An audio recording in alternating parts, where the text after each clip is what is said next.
Bonjour et bienvenue dans cette vidéo d'aide à la réalisation du TP4 sur SolidWorks. La pièce réalisée sera la lampe de poche. Alors pour cela, nous allons réaliser l'étape 1. Étape 1, j'ouvre un document pièce et j'ouvre une esquisse par rapport au plan de face. Esquisse d'un rectangle, donc je vais réaliser un rectangle de 120 par 66. Donc pour ça j'utilise l'outil rectangle. Je commence bien sur l'origine et je réalise mon rectangle.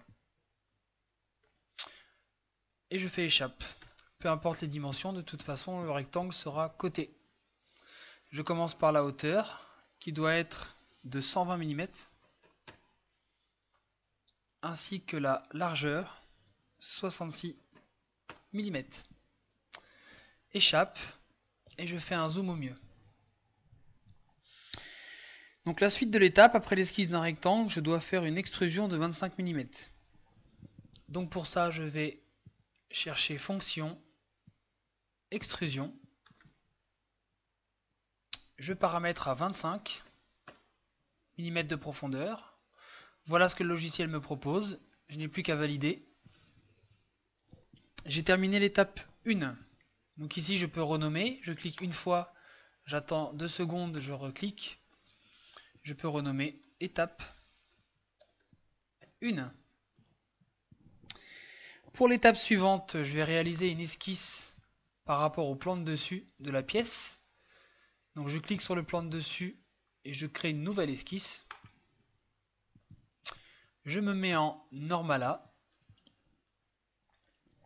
Et je vais donc réaliser les deux triangles de 5 x 10 mm. Pour ça, j'utilise l'outil ligne.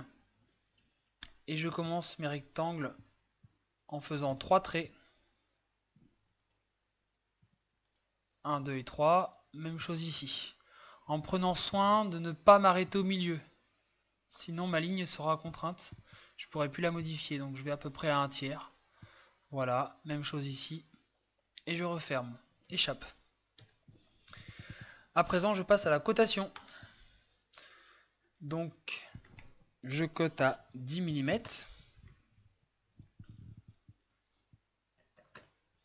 Et à 5 mm de hauteur.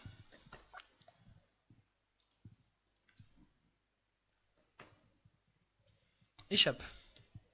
Une fois les deux triangles réalisés, je vais sur fonction, enlèvement de matière.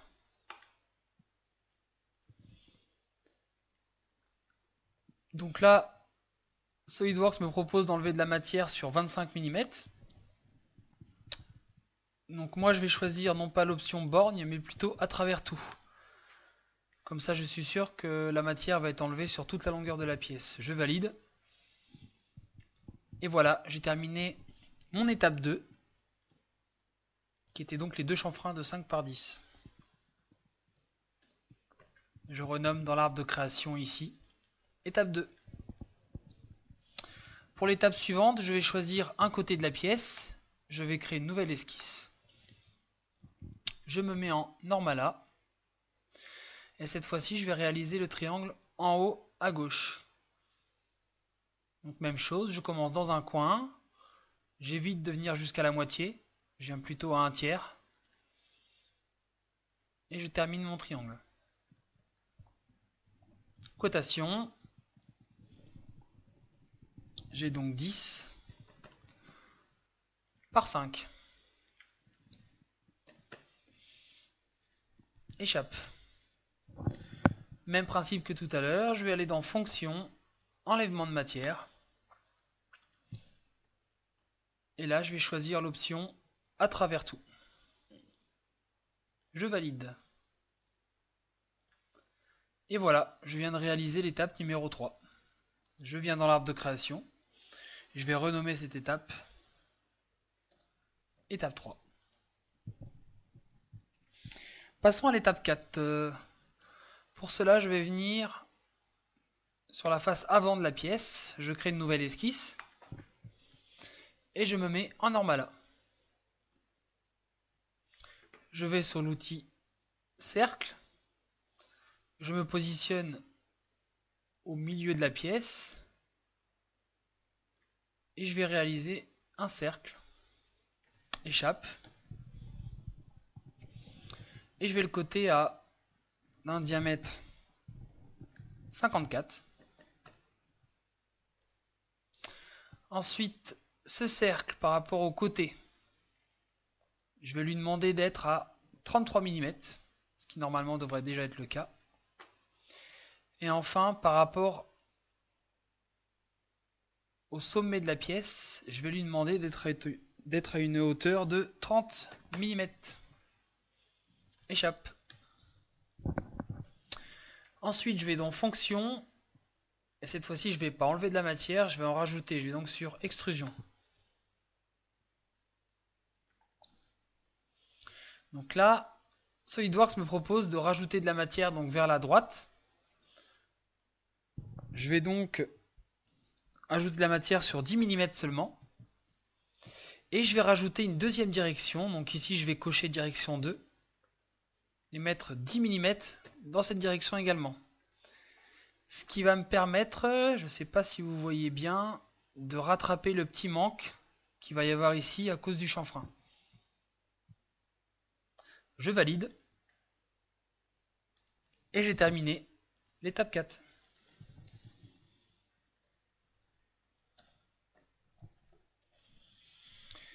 Passons à l'étape 5. Donc pour l'étape 5, je vais me positionner sur le cercle que je viens de réaliser, ce cylindre, pardon, et je crée une nouvelle esquisse. Je me mets en Normala, voilà, et je vais réaliser un cercle de diamètre 44. Donc on y va, je prends l'outil cercle. Alors pour récupérer le centre, il y a une astuce, je vais me positionner ici, au niveau du cercle, à la circonférence, et tout de suite le centre il va apparaître. Je me positionne dessus, et je fais mon cercle. Ainsi, je suis sûr d'être vraiment concentrique par rapport au premier cylindre. Je n'ai plus qu'à coter mon diamètre de 44, et j'ai terminé. Ensuite, fonction enlèvement de matière. Et je vais enlever de la matière sur 3 mm. Donc voilà ce que ça va donner. Je valide. Donc ça, c'était l'étape 5, si vous avez bien suivi. Étape 6, ça va vous paraître étrange, mais on nous demande de faire exactement le même cercle. Et un enlèvement de matière sur 15 mm. Vous allez me dire pourquoi 15 mm, on aurait pu directement faire une étape, enlever 18. Mais non, parce qu'on va rajouter une dépouille.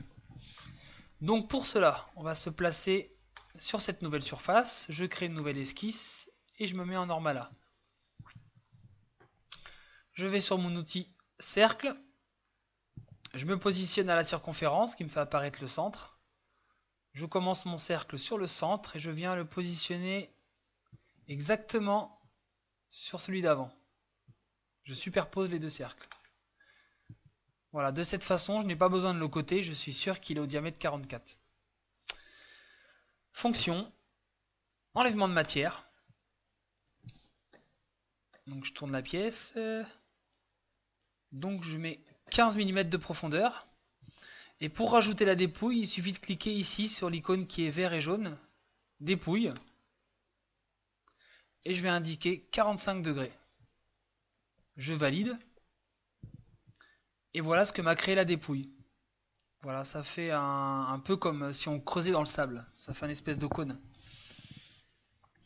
Je renomme ici étape 6. Parfait. Étape suivante, un cercle de diamètre 8. Donc je me positionne sur la nouvelle surface du fond, là, qui s'appelle étape 6. Je crée une nouvelle esquisse. Je me mets en Normala. Et j'y vais. Donc cercle. Je me positionne à la circonférence pour faire apparaître le centre. Et je crée mon cylindre. Mon cercle, pardon. Cotation. Et je viens le coter à 8 mm de diamètre. Fonction extrusion. Donc là, je vais ajouter de la matière. 1 mm. Je valide. Donc là, je viens de réaliser l'étape numéro 7.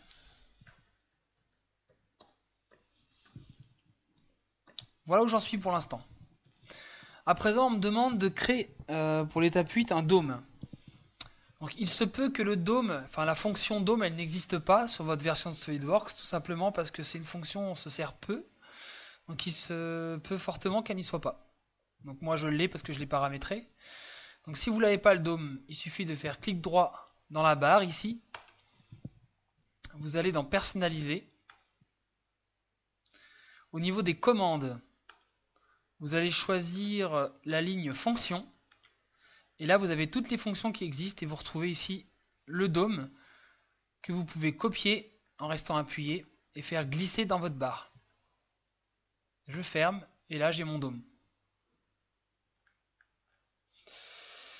Donc c'est parti. Donc le dôme c'est une fonction directe, il n'y a pas besoin d'esquisse. Donc je me positionne directement sur la surface de mon étape 7 et je vais directement aller sur le dôme. Je vérifie que je suis bien à 10 mm et je valide. Voilà, ainsi je vais créer une ampoule en fait sur ma lampe de poche. Je renomme dans l'arbre de création étape 8 et vous voyez bien que sur l'étape 8 il n'y a pas d'esquisse. Voilà, si je reprends l'étape 1, j'ai une esquisse, l'étape 2, j'ai une esquisse qui est liée, l'étape 8, c'est une fonction directe.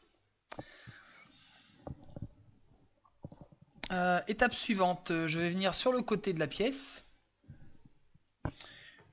là, et je vais créer une nouvelle esquisse. Normala, voilà, et je vais créer un rectangle. Donc je le positionne un peu au hasard, hein. De toute façon c'est la cotation qui va déterminer son emplacement précis. Donc ce rectangle il va avoir une hauteur de 35 mm pour une largeur de 10 mm. Par rapport à l'arrière, il y a une cote de 5 mm. Et par rapport au sommet, tout là-haut, je suis à 10 mm. Voilà, je fais échappe, fonction, et je vais donc faire un ajout de matière, extrusion. Je règle ma profondeur à 3 mm, je valide, et voilà.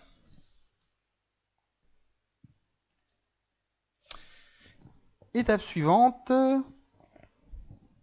Donc avant, je vais renommer l'étape 9.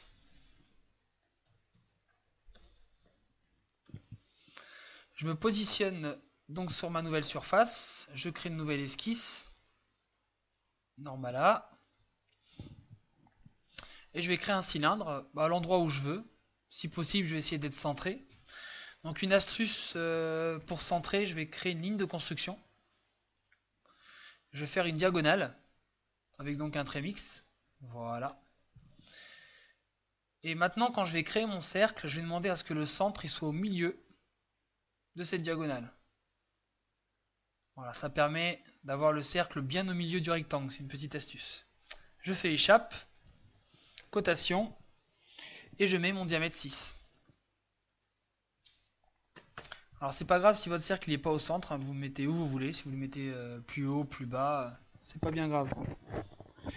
Et je termine fonction extrusion 1 mm et je valide. Voilà, donc ainsi j'ai créé un petit bouton pour pouvoir allumer ma lampe torche, ma lampe de poche. Je renomme ici étape 10. Voilà. Il me reste l'étape 11, mettre de la couleur. Donc là c'est parti, je peux me faire plaisir, hein. Je vais par exemple sur l'ampoule, clic droit, je vais sur apparence. Je vais choisir directement le dôme donc de l'étape 8, que je vais mettre par exemple en jaune. Voilà. Ensuite, je vais venir ici, donc ma dépouille, je vais par exemple venir la mettre en blanc. Donc voilà, si je continue à cliquer, il y a tout qui va se mettre en blanc. Voilà, je valide. Ensuite, par exemple, le bouton apparence, donc l'étape 10, je vais pouvoir par exemple le mettre en rouge pour bien le voir.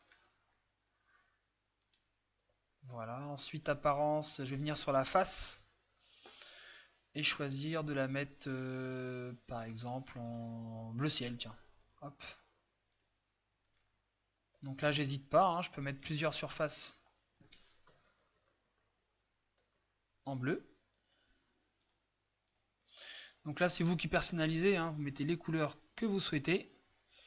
Quand vous avez terminé, vous validez. Et je vais terminer ici, apparence, face. Alors, en orange par exemple. Voilà. Donc je suis pas le roi du design, hein, donc voilà, j'ai mis des couleurs à peu près aléatoires. Mais comme je vous l'ai dit, vous faites plaisir. Le principe, c'est de comprendre comment on peut affecter une couleur sur chaque surface ou sur chaque fonction. Je valide. Voilà. Donc ma lampe torche est maintenant terminée. Donc, comme il est dit dans la dernière étape, en option, je peux arrondir les angles de la lampe pour qu'elle soit, pour que les angles soient moins durs en fait, tout simplement, pour les adoucir un peu. Pour ça, j'ai la fonction congé. Donc je peux par exemple choisir ma face arrière, la face du dessus. Je peux aussi choisir la face en dessous.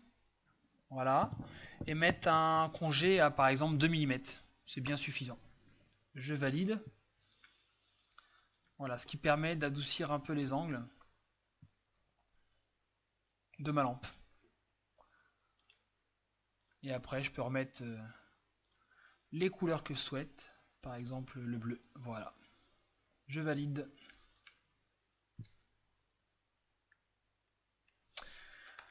Voilà. Donc je peux renommer éventuellement étape 11.